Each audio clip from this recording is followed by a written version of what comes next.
पहले तो मैं आपको बताऊंगा प्रोफेसर महादेव लाल सौरभ जी के बारे में। अगर मेरा प्रेजेंटेशन है तो उसको मैं डिस्क्राइब करूंगा कि उनकी जो जर्नी रही वो कैसी रही, उसके बारे में बताऊंगा।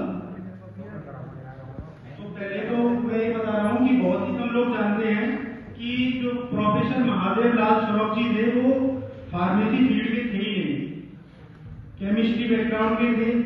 उसके बावजूद उन्होंने फार्मेसी फील्ड को इतनी अच्छी तरीके से ग्रो किया, इतनी अच्छी तरीके से इवॉल्व किया, फार्मेसी फील्ड के जन्मदाता कहे जाते हैं ये हमारे इंडिया में।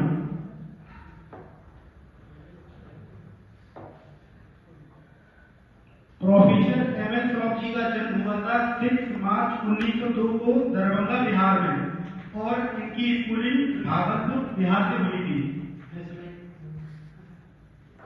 इन्होंने अपनी इंटरमीडिएट एग्जामिनेशन 1920 में क्लियर किया और ये इंजीनियरिंग कॉलेज BHU से इन्होंने अपनी पढ़ाई को कंप्लीट किया।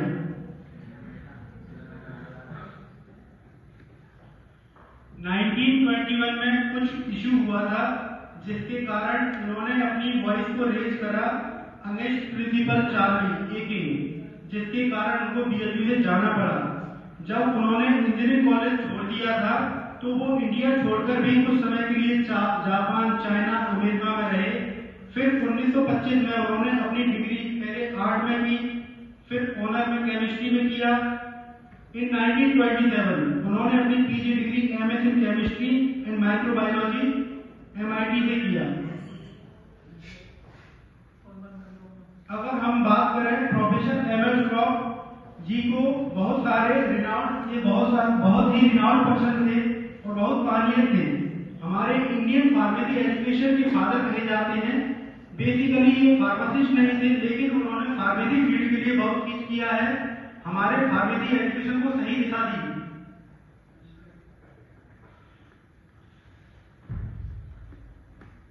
अब हम जानते हैं उनकी कुछ प्रोफेशनल जर्नी के बारे में। जब वो वापस इंडिया में 1921 में आए तो उन्होंने जॉब लिया बिरला ब्रदर्स लिमिटेड में। वहां पर JL बजाज जी ने इंट्रोड्यूस किया vice chancellor of BHU Pandit Madan Mohan Malviya जी ने, वाइस चांसलर ऑफ BHU, और उन्होंने उनको इनवाइट किया BHU ज्वाइन करने के लिए as a staff of honorary secretary. जब वे BHU गए 1932 में, क्योंकि उनका बैकग्राउंड केमिस्ट्री टेक्नोलॉजी का था, तो उन्होंने पंडित मदन मोहन मालवीय जी को कन्विंस किया कि हमारे पास सेपरेट सेक्शन होना चाहिए फार्मास्यूटिकल साइंस का BHU में। तो उन्होंने बोला आप नए डिसिप्लिन को इंट्रोड्यूस करिए और मुझे पूरी डिटेल में बताइए। फिर उन्होंने फार्मास्यूटिकल केमिस्ट्री को इंट्रोड्यूस किया as a principal subject in the BSc course in 1932 in BHU, और 1934 में उन्होंने इंटीग्रेटेड 2 ईयर BSc कोर्स बनाया, pharma chemistry, pharmacy and pharmacognosy को इंट्रोड्यूस किया। उसके बाद later on 1937 full flash 3 year B.Pharm course launch किया BHU में, जो कि फर्स्ट टाइम स्टार्ट हुआ था इंडिया में।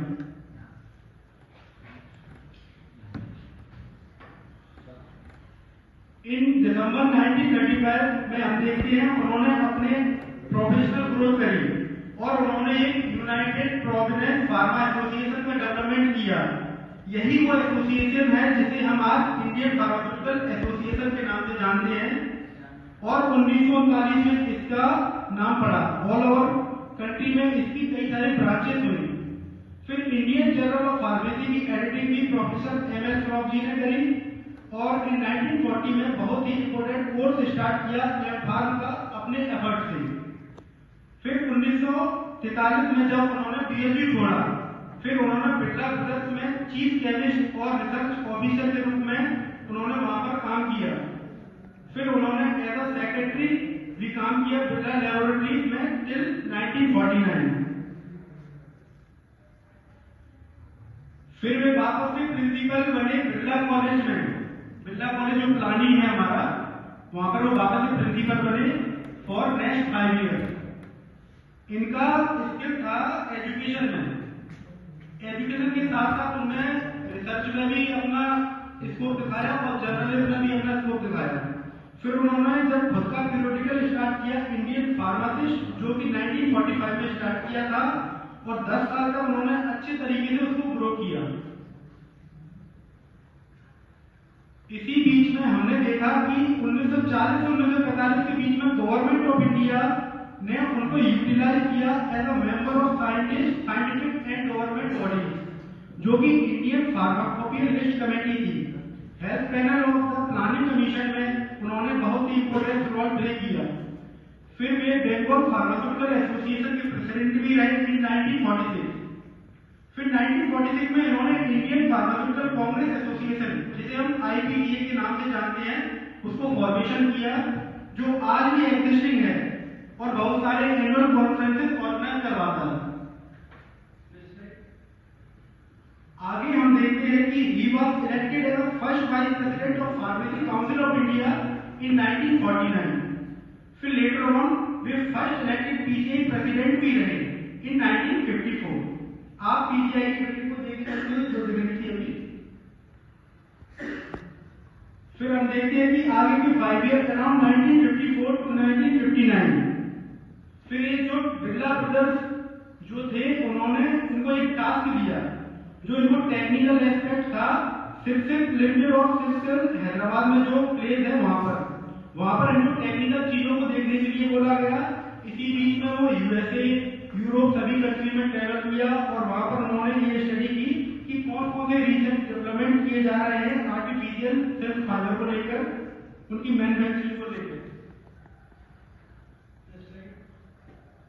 और आगे हम देखते हैं कि उनकी जो हमारी MP में सागर यूनिवर्सिटी है, उन्होंने वहां पर फार्मेसी में डेवलपमेंट हेड बुलाया गया वहां पर सागर यूनिवर्सिटी में। वहां पर वे 1959 में गए, वहां चार्ज लिया, उन्होंने 2 साल तक वहां पर काम किया और वहां पर उन्होंने इंट्रोड्यूस किया subject track diploma in pharmacy, B.Pharm honours and BSc with pharmacology, microbiology and biochemistry.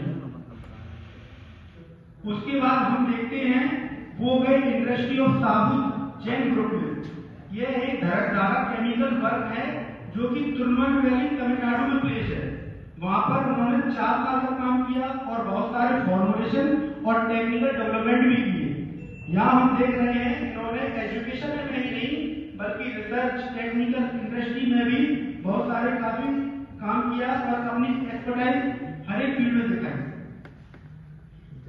फिर 1964 में उनको जादवपुर यूनिवर्सिटी में head of the department appoint किया गया, जो वहां का नया फार्मास्यूटिकल डिपार्टमेंट था।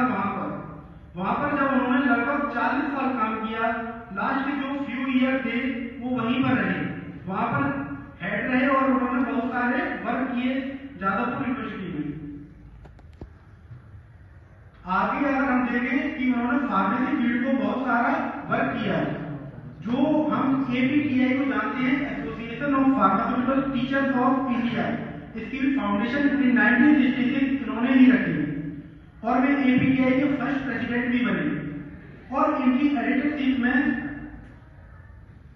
और उन्होंने वहां पर एडिटरशिप स्टार्ट की और इसका नाम था Indian journal of pharmaceutical education, जिसको कि हम 1965 से 1971 तक जब तक वो जीवित रहे तब तक उन्होंने उसकी एडिटरशिप करी। और हम देखते हैं कि उन्होंने बहुत सारे other contribution like Indian pharma association को फाउंडर भी रहे, साथ ही साथ में UP फार्मा एसोसिएशन के फाउंडर रहे, इंडियन फार्मेसी एसोसिएशन के फाउंडर रहे, इंडियन जर्नल ऑफ फार्मासिस्ट के फाउंडर थे, Vaishakh Patrika, Mahesh ji Gyan, Indian pharmaceutical congress in 1968, president of various state, Bengal, Bihar pharmacist association, president of pharmacy council of India. उनकी याद में उनके ऑनर में जो IPA है, इंडियन फार्मास्यूटिकल एसोसिएशन, उन्होंने एक अवार्ड स्टार्ट किया जिसको बोला जाता है प्रोफेसर ML श्रॉफ मेडल। ये दिया जाता है उन स्टूडेंट को जो हायर ग्रेड स्कोर करते हैं फाइनल ईयर B.Pharm एग्जाम में, ग्रेजुएशन में, among all the universities and colleges in India। इस अवार्ड में सर्टिफिकेशन ऑफ मेरिट रहता है और एक मेडल भी मिलता है, साथ साथ में कुछ कैश प्राइज भी रहता है। अगर हम देखें कि उनकी डिटेल के बारे में, उन्होंने एक बुक भी लिखी थी, हिस्ट्री ऑफ इंडियन फार्मेसी, जो कि बहुत ही इम्पोर्टेंट है। इसमें बहुत सारी चीजें हैं और इवन आज तक की मॉडर्न फार्मेसी है उसके भी रेलेवेंट है। तो एंड में हम सब ये कहना चाहेंगे कि प्रोफेसर एमएस श्रॉफ जी ने जो लाइफ जी हमारे लिए बहुत मोटिवेटिंग थी। As a lead to devotion to work, sincerity to purpose and service to the nation, he will remain a beacon of inspiration to Indian pharmacists as a pioneer who laid a torch of education in the country। और ये जो references मैंने कुछ बनाए Wikipedia से वाले professor चंचल जी कौर जी हैं, उनसे मैंने कुछ रेफरेंसेस दिए थे। तो थैंक यू एवरीवन।